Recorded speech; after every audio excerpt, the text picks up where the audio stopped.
tumawag sa akin yung nag-CCI. On, ika? Nagpunta pala siya dito nung nakaraang araw. Di ba tinanong natin si Miling? Sabi niya wala siya nakita. Sabi niya nag-CCI, may nakausap daw siya na babae. Ang sabi, baon daw tayo sa utang. Ano? Kaya pala hindi tayo na-aprobahan sa lalabas natin sa motor. Siniling na naman yun! Tara! Tara kaya ating Miling! Teka na naman!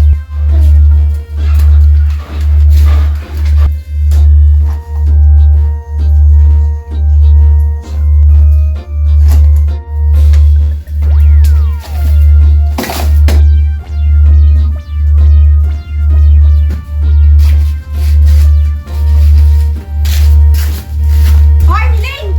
Oh, problema nyo. Nagpunta pala dito yung nag-CCI, tumawag sa akin. Sabi mo, hindi mo nakausap. Kung ano-ano pa yung sinabi mo. Sabi mo, nakasanla ang bahay at lupa namin sa'yo. Magawa ka ng kwento, naiinggit ka ba sa amin? Buti nga sa inyo!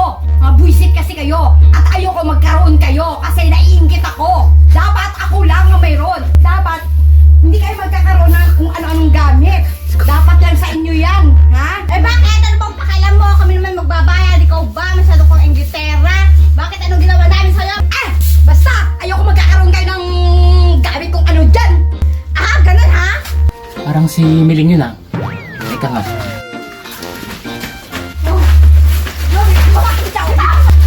Bitawan mo ako!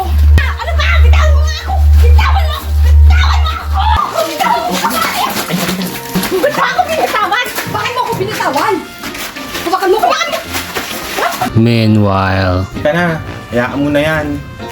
May ganyan talagang tao, di ba sa buhay niya. Kaya nangingialam siya ng buhay na magbuwad. Hindi pa tayo tapos.